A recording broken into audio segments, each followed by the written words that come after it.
Good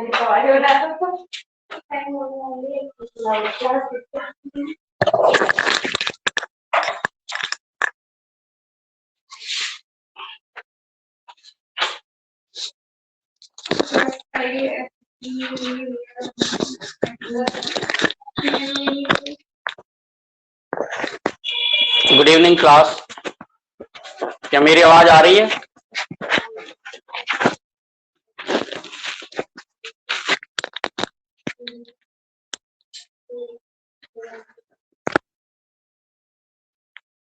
आवाज के बारे में जरूर बता दें।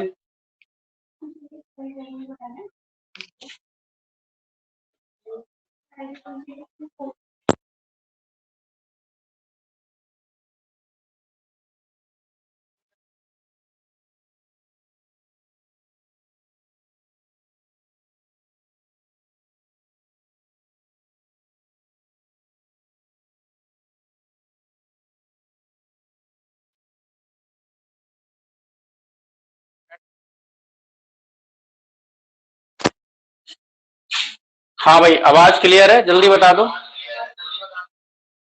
चलिए, तो आज जो क्लास है ये भारत का, हम जो भूगोल पढ़ रहे हैं, है ना, इंडियन ज्योग्राफी करेंगे हम लोग। इसमें वर्ल्ड ज्योग्राफी हम लोग कंप्लीट कर चुके हैं। वर्ल्ड ज्योग्राफी कंप्लीट हो चुकी है, ठीक है। कुछ चीजें हैं, स्थलाकृतियों वाला एक चैप्टर रह गया है, तो स्थलाकृति वाला मैं यहाँ इंडियन ज्योग्राफी में आपको करा दूंगा, इसके साथ ही करा दूंगा, है ना। स्थलाकृतियां मैं करा दूंगा अलग से। अब दूसरी बात ये आती है कि वर्ल्ड ज्योग्राफी के अतिरिक्त अब हम जो पढ़ेंगे इसमें इंडियन ज्योग्राफी पढ़ेंगे। इंडियन ज्योग्राफी कंप्लीट करेंगे तो इंडियन ज्योग्राफी में भी हम भारत का पूरा फिजिकल पढ़ेंगे, भारत की स्थिति पढ़ेंगे, है ना, भारत के पर्वत पढ़ेंगे, ठीक है, पठार पढ़ेंगे, झील पढ़ेंगे, नदी पढ़ेंगे, है ना, आपके मरुस्थल पढ़ेंगे, सब पढ़ेंगे सारी चीजें, है ना। तो वो सारी चीजें पढ़ेंगे। मिट्टी पढ़ेंगे, ठीक है, भारत की मिट्टी पढ़ेंगे। तो इंडिया के बारे में जितनी भी चीजें हैं वो सारी की सारी यहाँ पर आपको पढ़ने को मिलेंगी। इसके अलावा इंडियन फिजिकल ज्योग्राफी के अलावा, भौतिक भूगोल के अलावा, हम लोग आर्थिक, तो आर्थिक भूगोल और पढ़ेंगे। लेकिन जब हम आर्थिक भूगोल पढ़ रहे होंगे तो हम उसको पढ़ेंगे दो तरीके से, वर्ल्ड और इंडिया दोनों का मिक्स करके पढ़ेंगे, ठीक है। तो ये कुछ बेसिक सी बात है जो मैंने आपको बताई, समझ में आई होंगी, ठीक है ना।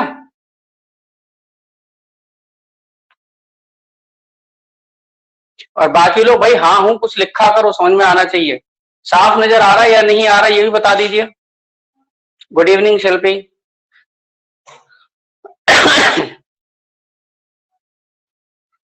मौसम थोड़ा खराब है, अभी अचानक से हो गया है ना, तो ज्यादा लंबा क्लास नहीं ले पाऊंगा, थोड़ा सा इंट्रोडक्टरी क्लास करवा रहा हूं। कल से क्लास आपका 4 बजे ही होगा। आज चूंकि स्टूडेंट नहीं जुड़े थे या कम जुड़े थे, इस कारण से मैंने क्लास को कंटिन्यू नहीं किया, इसलिए मैंने 4 बजे की बजाय वो 5 बजे शिफ्ट कर दी थी क्लास, ठीक है। तो सबसे पहले हम जानेंगे भारत का परिचय। भारत का परिचय। अब देखो कुछ बातें समझते हैं। भारत को बेसिकली 2-3 नामों से हम लोग जानते हैं। एक तो भारत नाम है अपना, ठीक है, जो हमारे संविधान ने एक्सेप्ट किया है। इसके अलावा भारत को हम हिंदुस्तान भी कहते हैं, है ना, हिंदुस्तान, आई थिंक गलत लिख दिया जी, हिंदुस्तान। इसके अलावा भारत को हम जो इंडिया कहते हैं ना, इंडिया कहते हैं। तो सवाल ये है कि ये जो नाम है, good evening Hina and Manvendra, ठीक है। अब सवाल ये है कि भाई ये जो नाम है, ठीक है ना, ये नाम किसने, कौन सा नाम दिया हुआ है, ठीक है। तो जैसे देखो जो इंडिया जो वर्ड आया है ये ग्रीक वर्ड है, ठीक है। ये यूनानी लोगों ने भारत को क्या कहा है, इंडिया कहा है। क्लियर हो गई बात, ध्यान रखना इस बात को। और हिंदुस्तान जो कहा गया है, ये कहा गया पर्शियन लोगों द्वारा या फारस के लोगों के द्वारा, या ईरान के लोगों के द्वारा ना। पर्सिया बोल सकते हैं हम लोग, फारस बोल सकते हैं हम लोग, या ईरानी शब्द बोल सकते हैं हम लोग, एक ही बात है। ये लोग सिंधु को हिंदू बोलते थे, सिंधु नदी को हिंदू बोलते थे ना, सा को हा बोलते थे, तो वहां से ये नाम आया है। अब जो भारत नाम है ये अपना जो इंडिजिनस है यानी स्वदेशी है, ये नाम हमारा कैसा है? स्वदेशी है। ये हम लोग जानते हैं कि राजा भरत के नाम पर भारत पड़ा है। ये तो बेसिक बात हो गई। ये क्वेश्चन एग्जाम में पूछ लिए आपने दोनों। ईरान का पुराना नाम ही जो है फारस है, और फारस को दूसरी भाषा में हम लोग पर्सिया बोलते हैं। ठीक है, ये वाली बात आपको समझ में आ रही होगी। इतना क्लियर है?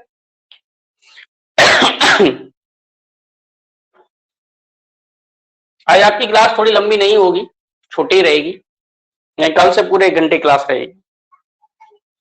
तो हाँ, कुछ अनाउंसमेंट ही बीच में कर देते हैं।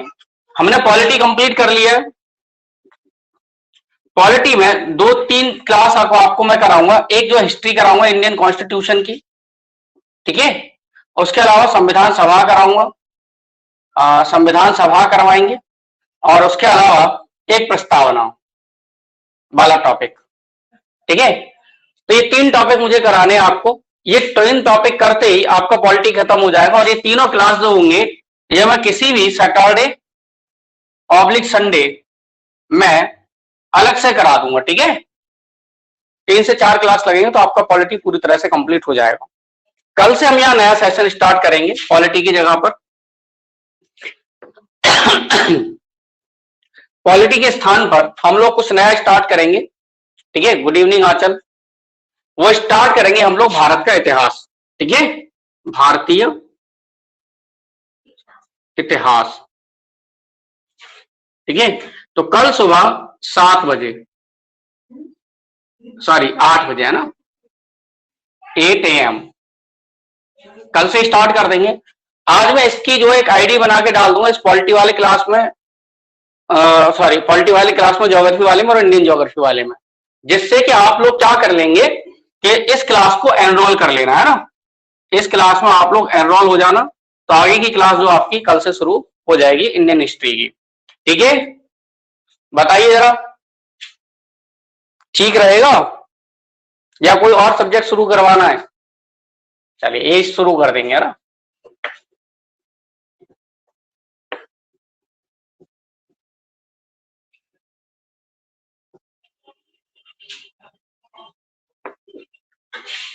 इसे मैं हटा देता हूं, आगे की बातें करते हैं।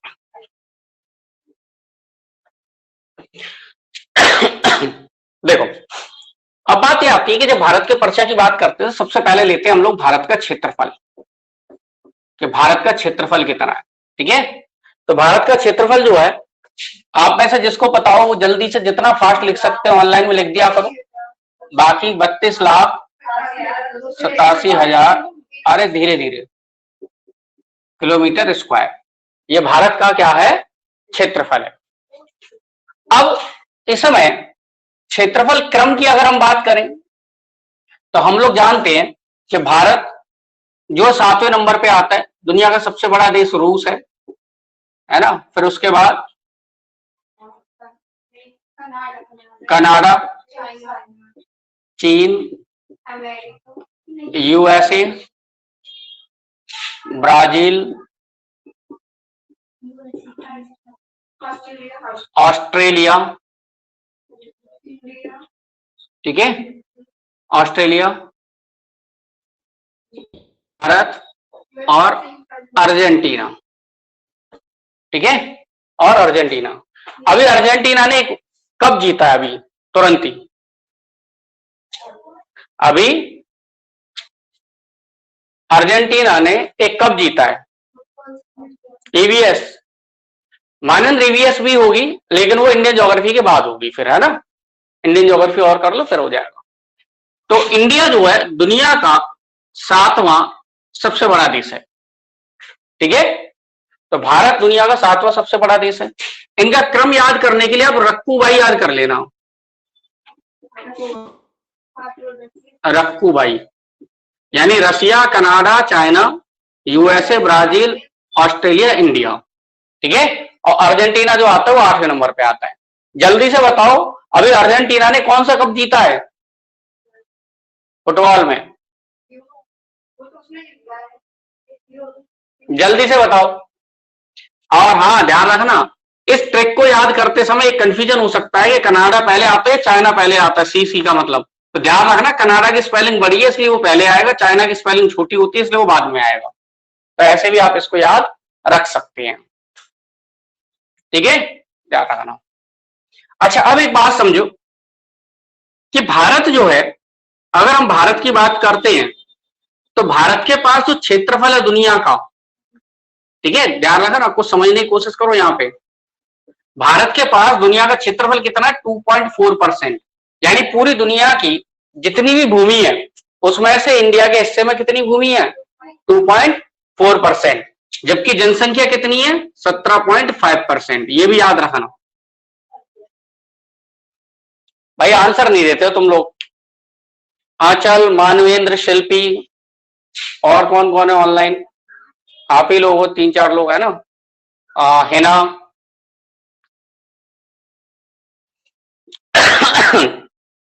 आंसर दिया करो। तो हमारे पास दुनिया की भूमि तो केवल 2.4% है, जबकि आबादी 17.5% है। बहुत ज्यादा है आबादी, है ना। अगर दुनिया की 2.4 आबादी होती हमारे यहाँ पर तो आनंद ही आनंद होते। इंडिया का हर आदमी करोड़पति होता, है ना। चलिए, इसके अलावा कुछ बात और समझते हैं।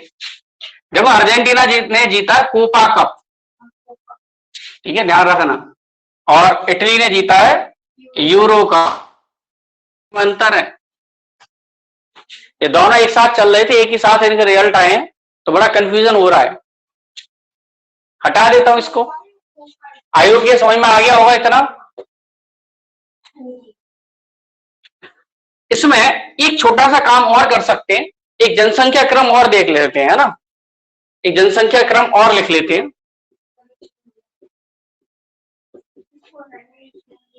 जनसंख्या क्रम, तो दुनिया में सबसे ज्यादा चाइना की आबादी है, उसके बाद भारत की आबादी, उसके बाद यूएसए की आबादी है, उसके बाद कहां की आबादी है? यूएसए के बाद चीन, भारत, यूएसए। किसी को पता हो तो बताना। 5वें नंबर पर ब्राजील है।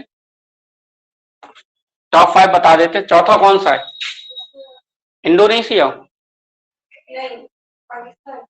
नहीं, पाकिस्तान ब्राजील के बाद है। चलो इसे क्वेश्चन मार्क लगा के छोड़ देता हूं, इसे सर्च कर लेना। आई थिंक इंडोनेशिया है, ठीक है। इसे सर्च कर ला, इसको एक बार सर्च कर लेना। चीन, Bharat, America, I think Indonesia आएगा, है ना, और फिर ब्राजील। एक बार चेक कर लेना।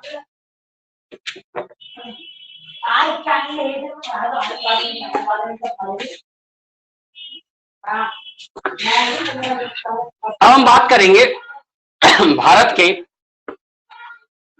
अक्षांश विस्तार की, है ना। भारत के बारे में बात कर रहे हैं हम लोग, भारत ही चल रहा है, भारत का परिचय चल रहा है। तो भारत के अक्षांश के बारे में, और भारत के देशांतर के बारे में। तो भारत का जो अक्षांश है, हम लोग ये जानते हैं कि मैप पर यानी पृथ्वी पर कुछ ऐसे लाइनें मिलती है हमें, और कुछ लाइनें ऐसे मिलती हैं। ये लाइनें जो होती हैं, ये लाइन जो इमेजिनरी लाइन है, यानी काल्पनिक रेखाएं, ये किसी के द्वारा नहीं खींची गई है, कल्पना की गई है केवल, है ना। ऐसा नहीं है कि पता चला किसी ने हल से जोत करके यहाँ पर लाइनें बना दी हो, तो ऐसा नहीं है। इन्हीं के बीच में क्या होता है, दुनिया के नक्शे बने होते हैं, ना, ठीक है। तो अब ये जो इस तरह की लाइन होती है, इस लाइन को हम बोलते हैं देशांतर, और इस तरह की जो ये लाइन है, इसको हम बोलते हैं अक्षांश। बोलो, ये बात समझ में आई या नहीं आई? क्लियर हो गया? तो इतनी बात आपको समझ में आई होगी। अब इसका अर्थ क्या है वो बाद में समझाऊंगा। फिलहाल हम ये समझते हैं कि भारत का अक्षांश और देशांतर विस्तार कितना कितना है। तो ये पॉइंट आप समझने की कोशिश करिएगा। देखो, भारत का जो अक्षांश है वो 8 डिग्री 4 मिनट उत्तर से 8 डिग्री 4 मिनट उत्तर से 37 डिग्री 6 मिनट उत्तर तक, यानी कि भारत इस अक्षांश से इस अक्षांश के बीच में, और इसके अलावा 68 डिग्री 7 मिनट ईस्ट से 97 डिग्री 25 मिनट ईस्ट के बीच में स्थित है। ठीक है, ध्यान रखना।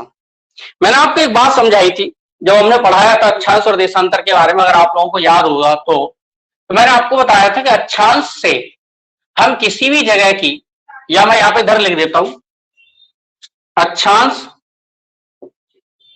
देशांतर। अक्षांश से हम किसी जगह की जलवायु का अध्ययन कर सकते हैं, जलवायु का पता लगा सकते हैं, और देशांतर से हम टाइम एंड डेट का पता लगा सकते हैं। ठीक है, लेकिन इन दोनों को जोड़ करके जो हम पता लगाते हैं वो लगाते हैं लोकेशन का या स्थिति का।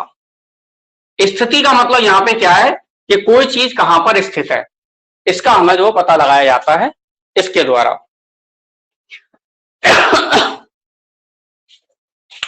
तो बताइए समझ में आ रहा है या नहीं आ रहा है? ये बात आपको क्लियर हुई होगी। अब अगर ये वाली बात क्लियर है तो मैं आपको ये समझाऊंगा कि इंडिया की स्थिति क्या है।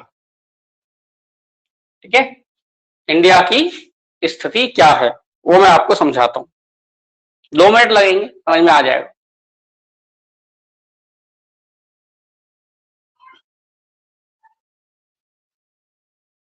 ये केवल आपके लिए, कुछ लोगों के लिए रिवीजन होगा, ये जिन लोगों ने पढ़ रखा है काफी अच्छे समझ में आएगा। देखो, अब जरा ध्यान देना, जो हमारा इंडिया है, इंडिया का मैप ड्रॉ कर रहा हूं मैं।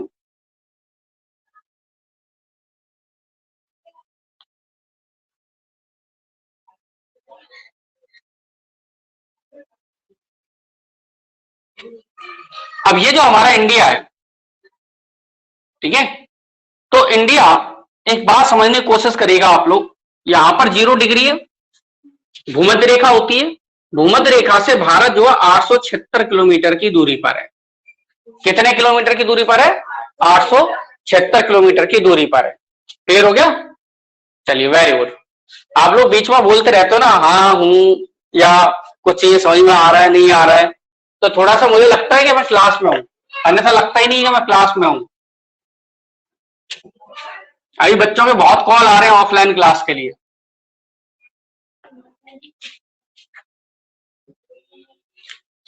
अब देखो जरा, तो यहां से अगर हम ऊपर बढ़ेंगे तो 1 degree 2 degree 3 degree 4 degree 5 degree करते हुए तो आगे चलेंगे। तो देखो यहां कहीं जो हमें मिलेगा, यहां कहीं हमें एक लाइन मिलेगी जिसे हम बोलते हैं 8 डिग्री 4 मिनट उत्तर। ठीक है, 0 के ऊपर उत्तर चलता है। ऐसे ही हम यहां देखेंगे तो यहां हमें मिलेगा 37 डिग्री 6 मिनट उत्तर। अब इधर लाइन खींच लो, आप ड्रॉ कर लो, तो यहां हमें मिलेगा 37 degree, sorry 68 degree 7 minute east से 97 डिग्री 25 मिनट ईस्ट तक। तो भारत कहां स्थित है? भारत इस डिग्री अक्षांश से 8 डिग्री से 37 डिग्री अक्षांश के बीच में और 68 डिग्री से 97 डिग्री देशांतर के बीच में जो स्थित है, दैट इज कॉल्ड इंडिया। ये इंडिया का एड्रेस है। बोलो, बात समझ में आई नहीं आई? पृथ्वी पर कई बार क्वेश्चन आता है कि पृथ्वी पर भारत कहां स्थित है, तो 4 ऑप्शन दे देते हैं। 4 ऑप्शन देते हैं, साउथ वेस्ट, नॉर्थ ईस्ट, ठीक है, फिर दे देंगे नॉर्थ वेस्ट, फिर दे देंगे साउथ ईस्ट। इसमें जो आंसर होगा, समझ में आ गई बात? नॉर्थ ईस्ट इसमें आंसर होगा, क्योंकि भारत कहां है? North east. और भूमध्य रेखा से कितने किलोमीटर की दूरी पर है भारत? 876 किलोमीटर की दूरी पर स्थित है। इतनी बात आपको जो है समझ में आई होगी।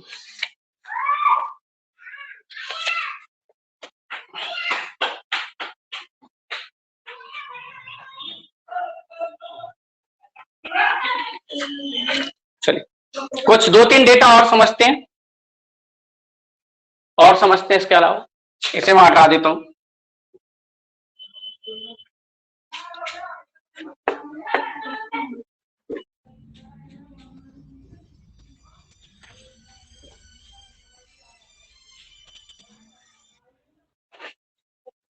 देखो, जो हम इंडिया की बात कर रहे हैं, तो इंडिया के अगर हम पॉइंट्स को जानने की कोशिश करें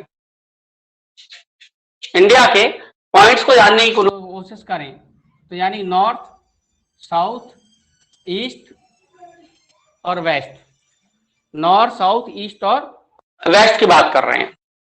तो जरा समझिएगा, तो नॉर्थ में इंडिया का जो स्थान है, ठीक है, तो वो इंदिरा कॉल तक है। कहां पर है? इंदिरा कॉल, ठीक है, जो कहां पड़ता है? आजकल लद्दाख में पड़ेगा। कहां है? लद्दाख में। साउथ में हम बात करें तो इंदिरा पॉइंट, ठीक है, जो बेसिकली अगर हम बात करेंगे तो ये अंडमान निकोबार में, अंडमान निकोबार में, लेकिन अंडमान निकोबार में भी ये कहां पड़ेगा? हमारे कन्याकुमारी भी आप लिख सकते हो, मुख्य भूमि तो कन्याकुमारी है, ठीक है, ध्यान रखना। लेकिन द्वीप में जाकर के बिल्कुल लास्ट जो पॉइंट है वो इंडिया का इंदिरा पॉइंट है। और कहां पर है? ग्रेट निकोबार में या बड़ा निकोबार में। कौन से निकोबार में? निकोबार के दो भाग है, मैं आगे चल करके बताऊंगा, ठीक है। अब वेस्ट की बात कर लेते तो ये है आपका गौर माता, ये स्थान आपका गुजरात में पड़ता है। और इधर की बात करें तो इधर है किबुथु, किबुथु, तो ये पड़ेगा आपका अरुणाचल, ठीक है। आपको समझ में आया होगा, तो ये बात आपको जो समझ में आनी चाहिए।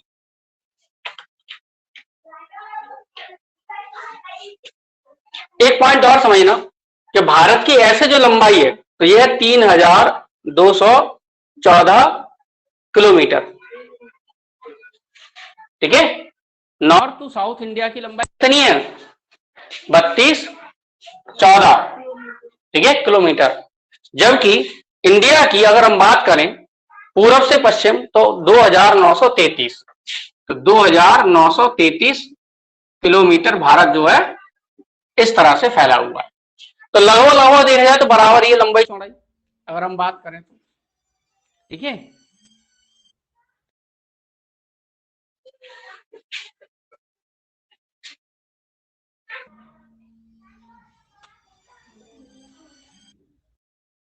पता नहीं कौन इतना ज्यादा फोन कर ही जा रहा है, बार बार फोन आ रहा है। मानवेंद्र क्या लिखा है तुमने? ये समझ नहीं पा रहा हूं मैं भाई, हिंदी टाइप कर लिया करो, कभी भी समझ में नहीं आता तुम इतना ज्यादा लिख देते हो, है ना। इंदिरा कॉल, ठीक है, ध्यान रखो। चलिए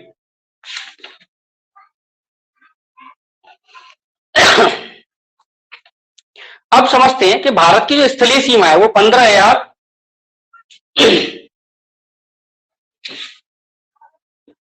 कुछ पॉइंट समझ लो।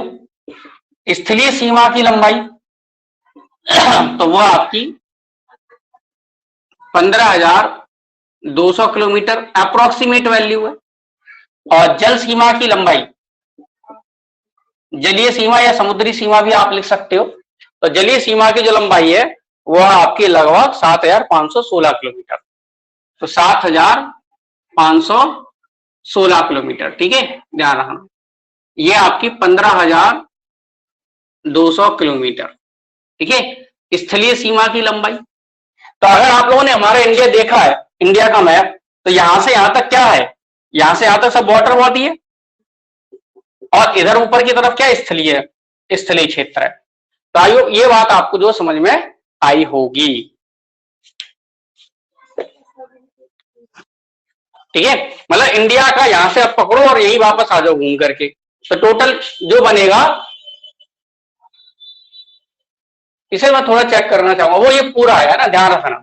ये कुल सीमा है 15,200 जो है ये कुल सीमा की लंबाई है, स्थलीय की नहीं है, कुल सीमा है, ध्यान रखना। इसमें से आपको घटाना पड़ेगा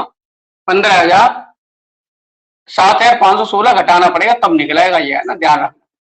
कुल सीमा की लंबाई है ये, और जलीय सीमा आपकी 7,516 किलोमीटर। तो ये डेटा है, ये आपको याद होने चाहिए, कभी कभार पूछ लिए जाते, ठीक है। इसके अलावा और भी चीज हम कराएंगे इसमें। तो आज एक जो है केवल जो है जितना कराया है ये समझ में आ गया या नहीं आया ये बताओ पहले, और आज हम इसमें इतना ही छोड़ेंगे, ठीक है। आज लाइट की भी समस्या है, मौसम भी खराब है, दोनों ही तीनों बातें हैं, ठीक है। तो आज अभी हम इतना ही छोड़ेंगे, बाकी क्लास तो रहेगी आपकी, कल से रहेगी, और कल से क्लास आपकी 4 से 5 लगेगी। ठीक है, बताइए जल्दी से, इतना समझ में आया या नहीं आया है?